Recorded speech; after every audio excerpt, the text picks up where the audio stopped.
Olá, sejam bem-vindos! Está começando mais um Destaque Rural Notícias e nesta segunda-feira a gente traz para vocês as últimas informações do agronegócio. Vamos também falar sobre a previsão do tempo para terça-feira amanhã e outras informações referentes à economia. Então fique com a gente, pois o Destaque Rural Notícias está só começando. Destaque Rural Notícias. Patrocínio Grupo Floss, Manejo e Fisiologia, caminhos para a alta. Começamos então o Destaque Rural Notícias de hoje falando sobre a cultura da soja. Então, soja, 80% da área plantada já foi colhida no estado no Mato Grosso. No estado do Mato Grosso, a colheita da safra de soja 2018 e 2019 se aproxima da reta final. De acordo com um levantamento realizado pelo IMEA, que é o Instituto Mato Grossense de Economia Agropecuária, até o dia 22 de fevereiro, 80,33% da área plantada já havia sido colhida. Na região oeste do estado, está na liderança com 91,48% da área colhida. Em segundo lugar está a região médio-oeste, com 90,68% de área colhida, seguida da região noroeste, com 82,18% da área já colhida, então referente à soja. Ainda, segundo o IMEA, em relação à produtividade, as chuvas abaixo da média e as temperaturas elevadas limitaram o potencial produtivo das lavouras mato-grossenses, o que resultou na revisão da produtividade para 55,35 sacas por hectare, uma diminuição que representa 1,58% em relação ao último levantamento, que era de 3,38% inferior ao observado na safra 17 e 18. Assim, então, com a queda do rendimento das lavouras no estado e a manutenção da área semeada, a produção de soja mato-grossense para a safra 18-2019 ficou estimada em 31,94 milhões de toneladas, o que representa uma redução de 1,79% ou de 581 mil toneladas em comparação com a safra passada. Continuamos então falando sobre soja. Paridade de exportação aumenta e incentiva a comercialização aqui no Brasil. Após dias de baixa de liquidez no mercado da soja, as negociações então começam a se aquecer, motivadas pelo aumento da paridade de exportação no porto de Paranaguá, no estado do Paraná.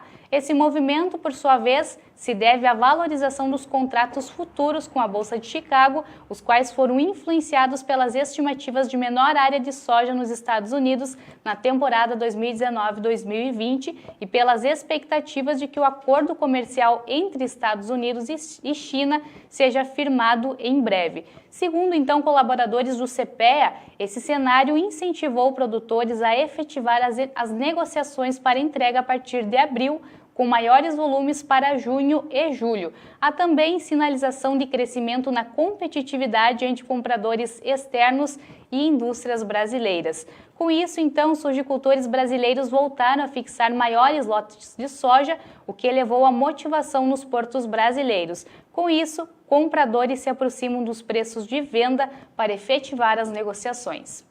Vamos falar agora sobre o milho. Então, colheita avança, mas preços seguem firmes. Os preços do milho continuam firmes na maior parte das regiões acompanhadas pelo CPEA, mesmo diante do avanço da colheita da safra de verão. Segundo, então, pesquisadores do CPEA, a sustentação vem com uma perspectiva de menor oferta nesta primeira safra em função do clima desfavorável e do ritmo aquecido das exportações. Esse contexto mantém parte dos vendedores recuada do mercado, enquanto outros negociam apenas pequenos lotes à espera de maiores valorizações. Além disso, muitos produtores estão com atenções voltadas ao andamento da colheita.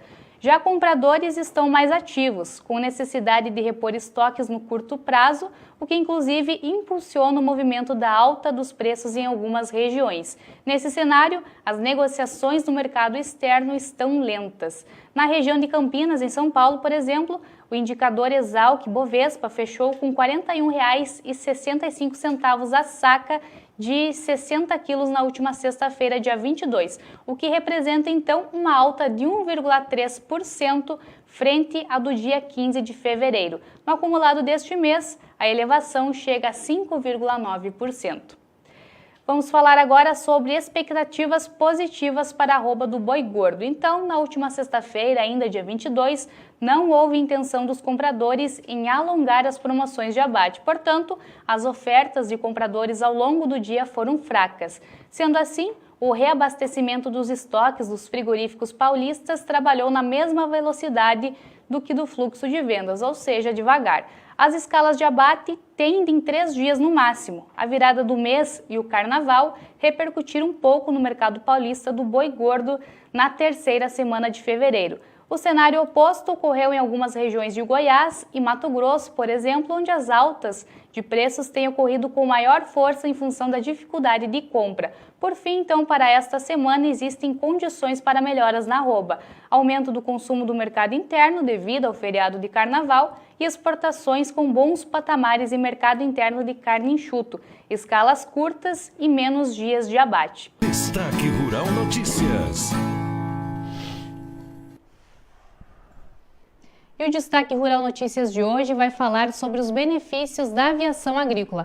E para conversar conosco, nós estamos recebendo aqui no estúdio o Gabriel Colli, ele que é engenheiro agrônomo e também diretor executivo do Sindicato Nacional de Empresas de Aviação Agrícola. Então, Gabriel, seja muito bem-vindo aqui ao Destaque Rural. Muito obrigado a oportunidade de poder falar um pouco da aviação agrícola, essa ferramenta que é utilizada já há muito tempo pelo produtor na agricultura brasileira. Eu começo te perguntando, então, quais são as vantagens da aviação agrícola para o produtor rural? Essa é uma pergunta bastante importante, que muitas vezes o produtor ele não conhece como é a nossa atividade, como funciona a aviação agrícola.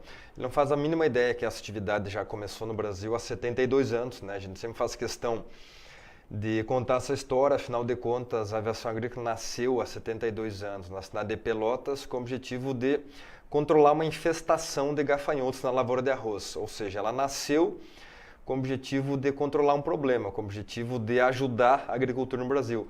E desde lá, a aviação agrícola vem evoluindo muito até chegar ao ponto hoje de ser reconhecida como uma ferramenta indispensável em muitas das nossas principais culturas no Brasil, entre elas o arroz, o soja, a cana-de-açúcar, o café, o algodão, são culturas que não sobrevivem sem o uso da aviação agrícola. O principal benefício, a grande vantagem da nossa atividade hoje é a segurança que ela traz para as lavouras no Brasil. Segurança de que forma? Pela sua regulamentação. A legislação que é aplicada hoje à aviação agrícola permite dizer que é o método mais seguro de aplicação que existe hoje disponível no campo. Não existe nenhuma outra forma mais segura e mais regulamentada. Afinal de contas, a gente sabe exatamente quem é o piloto, quem é o dono da empresa, quem é o agrônomo, quem é o técnico agrícola, qual é o produto aplicado, o receituário, o mapa de aplicação. Isso dá uma segurança a todos os envolvidos. Então, esse tem sido um pouco do nosso trabalho no Sindicato das Empresas de Aviação Agrícola, que é desmistificar alguns mitos dessa atividade muito utilizada em algumas regiões do Brasil, mas ainda pouco conhecida em outras regiões agrícolas tão importantes, que ainda usam muito pouco a aviação agrícola, muitas vezes por conhecerem pouco. E o produtor rural, então, que tem interesse de utilizar a aviação agrícola, quais são os passos, o que ele deve fazer? É importante que ele tenha sempre um engenheiro agrônomo para que ele possa consultar, porque esse engenheiro agrônomo vai dizer para ele se a área que ele tem é possível ele fazer aplicação ou não. E a gente sempre chama a atenção disso, né? E a gente tem feito um trabalho muito grande com a CNA, que é a Confederação Nacional da Agricultura, e nos estados com as federações, que é orientar os produtores rurais do que é que ele precisa saber para contratar a empresa de aviação agrícola. Em primeiro lugar, ele precisa consultar essa empresa, se essa empresa está regulada. Apesar de hoje a grande maioria estar, mas a gente sabe que algumas ainda não estão, então a gente fez um trabalho inclusive para que elas estejam regulares. O que é uma empresa regular de aviação agrícola? Ela tem que estar com a sua documentação em dia na ANAC, que é a agência que regula o espaço aéreo, então a gente presta contas hoje à ANAC. Essa empresa tem que estar cadastrada dentro do Ministério da Agricultura, então a gente também presta contas ao Ministério da Agricultura e também ao IBAMA. Tem um cadastro no IBAMA que todas as empresas de aviação agrícola devem estar cadastradas. Então, no cenário, na esfera federal, a aviação agrícola presta contas a esses 3 órgãos, ao ANAC, ao Ministério da Agricultura e ao IBAMA. Então, o produtor ele tem que perguntar isso. a esse empresário, quando vier oferecer um serviço para ele, se a empresa dele está cadastrada nesses 3 órgãos. E mais importante, o produtor tem que saber disso, se a área que ele tem é possível trabalhar com o avião. Porque a legislação prevê que ele tem que deixar uma distância de 500 metros de rios, de lagos, de moradias e de matas. Então, ele conhece a área dele. Se for possível ele fazer a aplicação e deixar essas distâncias, porque são margens de segurança e a legislação prevê isso. Então, a legislação brasileira, é importante que você deixe isso muito claro, que é muito rígida.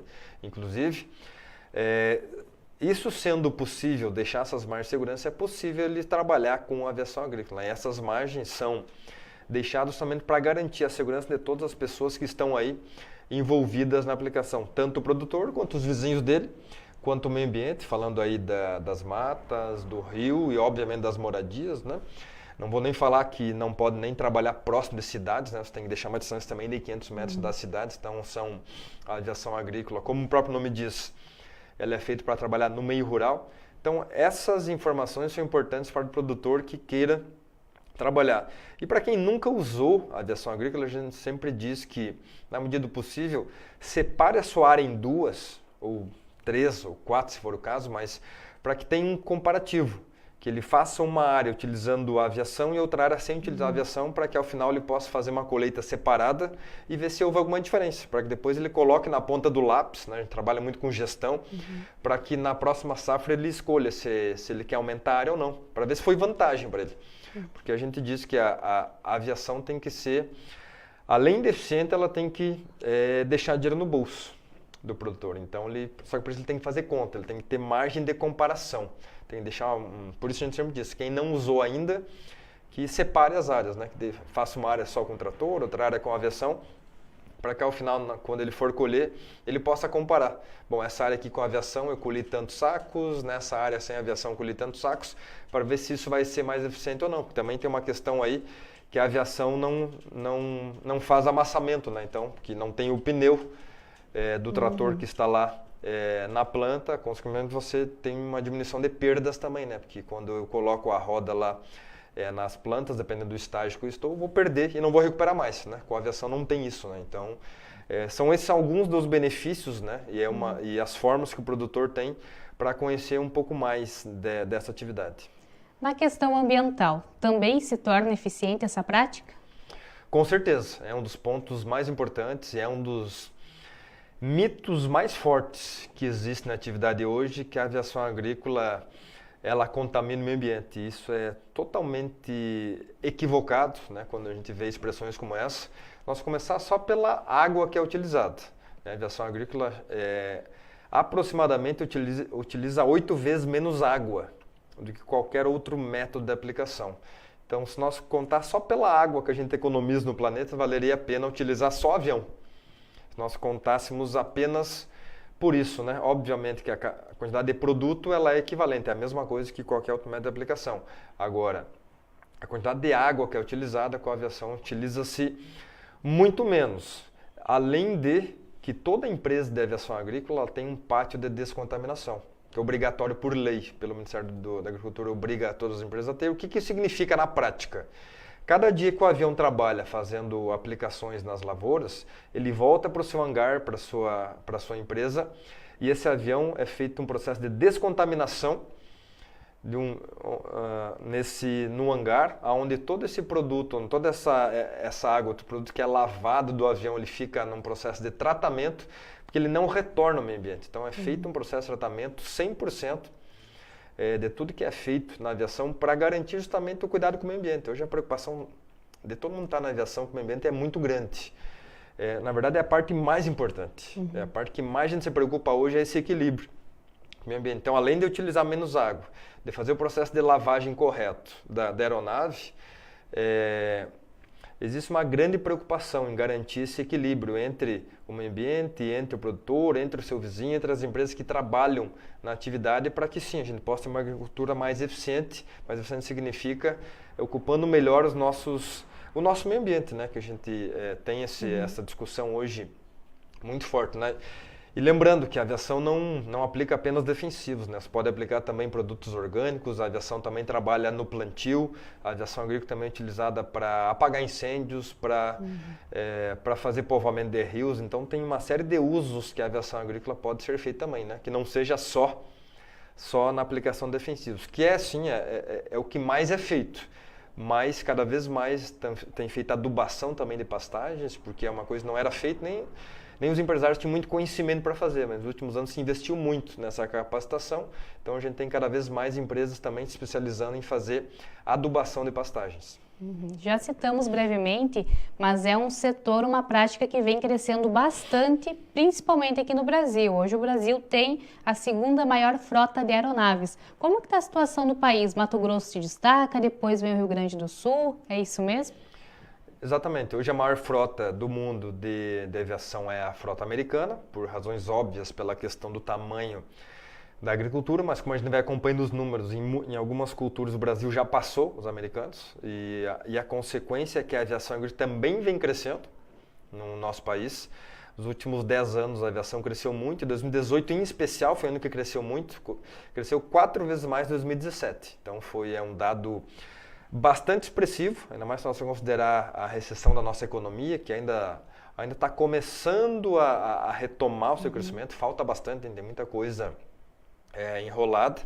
Você citou muito bem, o Mato Grosso hoje, dentro do Brasil, é onde tem a maior frota, também porque a gente tem grandes extensões de terra. A região lá do Mato Piba, a gente fala que cresce muito, né? O Mato Grosso, Tocantins, Piauí e Bahia, onde tem crescido muito a agricultura e, consequentemente, a aviação agrícola. O Rio Grande do Sul tem uma frota estabilizada, onde ela cresce, mas cresce menos que os índices brasileiros, porque no Rio Grande do Sul começou antes a aviação, então aqui cresceu muito antes, então a gente não tem mais muito... Algumas regiões do Rio Grande do Sul já estão saturadas, inclusive, a metade sul, principalmente por causa do arroz, que o arroz usa muito a aviação agrícola. Agora, no norte do Rio Grande do Sul tem muito espaço para crescer, o soja ainda usa muito pouco a aviação agrícola, então tem muito espaço para crescer, mas e olhando para o futuro, os próximos 10 anos, nós temos uma expectativa que a gente empate e ultrapasse os americanos. Até 2028, 2029, o Brasil vai ser a maior frota mundial, não temos nem dúvida disso, se seguirmos com esses índices de crescimento. A gente espera que cresça até um pouco mais do que os índices dos últimos anos, né? Tem uma expectativa e ela está muito baseada no incremento de tecnologia que a nossa agricultura tem recebido nos últimos anos.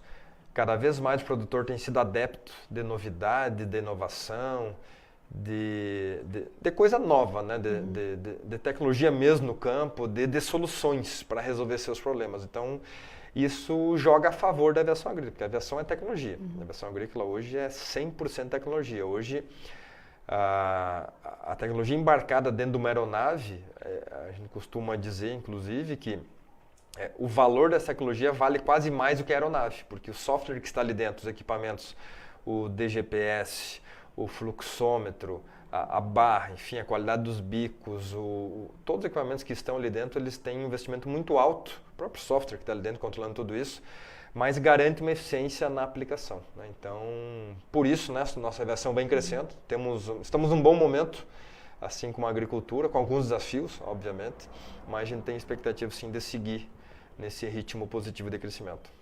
E seguindo então nesse ritmo, principalmente de tecnologia, nós podemos esperar então o drone atuando no futuro, principalmente nessa questão agrícola?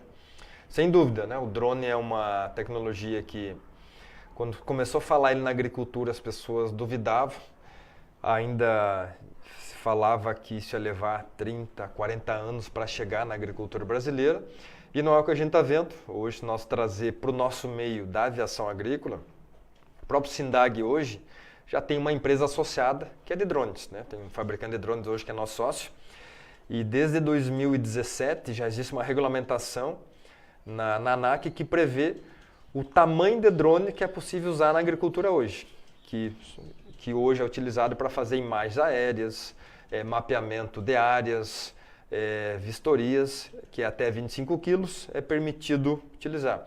O que não está regulado ainda é utilizar esse mesmo drone para fazer aplicação de produtos, de defensivos, fitossanitários. Mas o que é uma consequência?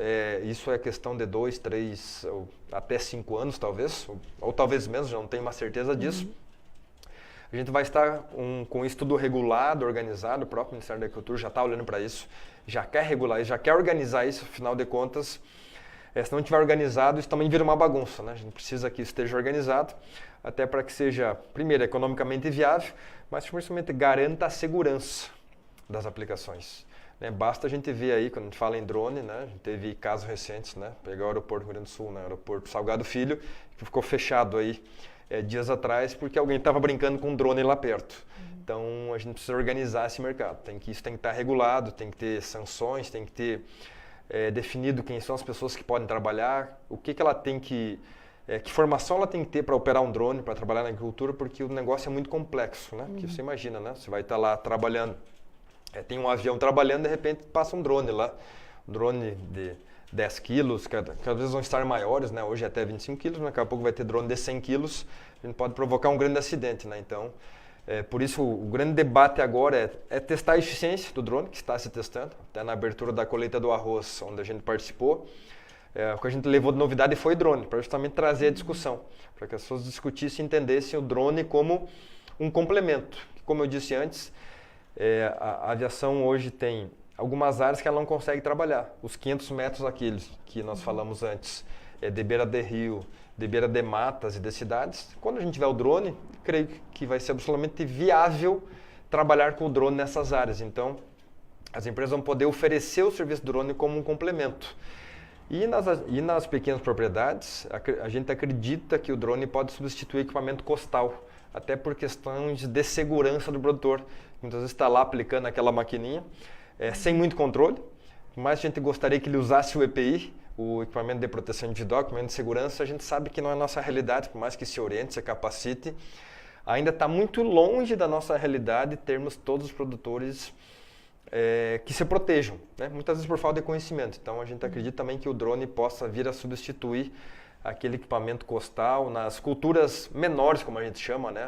Os hortifruti e outras coisas que têm áreas menores, para garantir a segurança e também a eficiência, né? Porque o drone também vai fazer toda a regulação, todo o planejamento de voo antes, você vai utilizar a mesma quantidade de produto em toda a área, né? O que também vai garantir segurança. O drone é um futuro quase presente já está chegando aí no nosso dia a dia, cada vez mais vai fazer parte das nossas discussões. Certo, então Gabriel, muito obrigada pelas informações e também por sua participação aqui no Destaque Rural. E nós seguimos então com o Destaque Rural Notícias. Começamos então com a região sul, como você pode ver aí no mapa. Não há previsão de chuva no centro-sul do Rio Grande do Sul. Na capital tem possibilidade de chuviscos. Nas demais áreas o tempo é chuvoso, mas em Santa Catarina e do sul ao leste do Paraná chove com maior intensidade. No norte do Paraná a chuva chove em vários momentos ao decorrer do dia. Vamos ver então agora a previsão para o centro-oeste.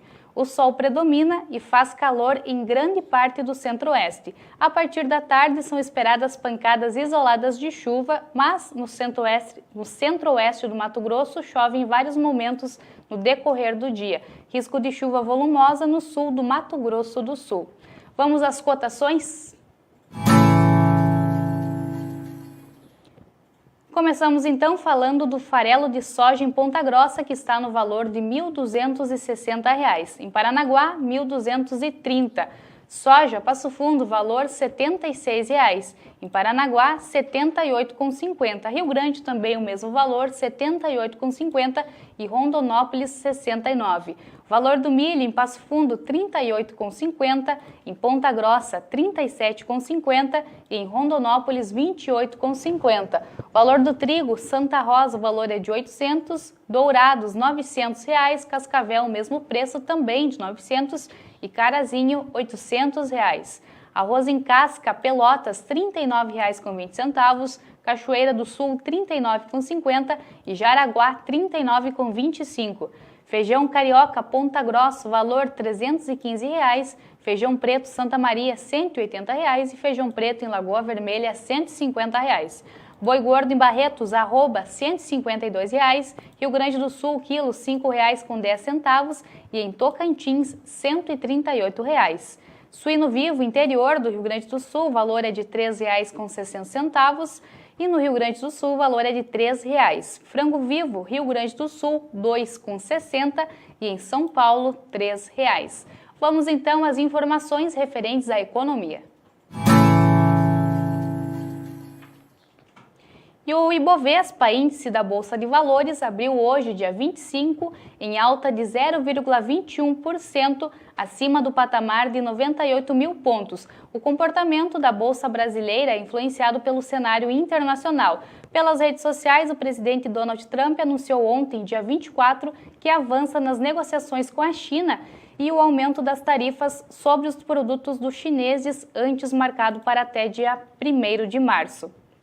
Vamos ver agora a projeção de instituições financeiras para a inflação fica em 3,85%. Então, instituições financeiras consultadas pelo Banco Central reduziram levemente a estimativa para a inflação neste ano. A previsão para o Índice Nacional de Preços ao Consumidor Amplo passou de 3,87% para 3,85%. Para 2020, então, a previsão para o IPCA permanece em 4%. Para 2021 e 2022 também não houve alteração na estimativa, que fica então com 3,75%. Essas projeções são do Boletim Focus, publicado semanalmente e elaboradas com base em estimativas de instituições financeiras sobre os principais indicadores econômicos. A meta de inflação deste ano é de 4,25%, com intervalo de tolerância entre 2,75% e 5,75%. A estimativa para 2020 está no centro da meta, então com 4%. Essa meta tem intervalo de 1,5 ponto percentual para cima ou para baixo. Para 2021, o centro da meta é de 3,75%, também com intervalo de tolerância de 1,5 ponto percentual. Bom, então essas são as informações de hoje. Muito obrigado para você que acompanha o Destaque Rural Notícias e lembrando que amanhã, terça-feira, nós voltamos com novas informações. Até lá! Destaque Rural Notícias. Patrocínio Grupo Floss, Manejo e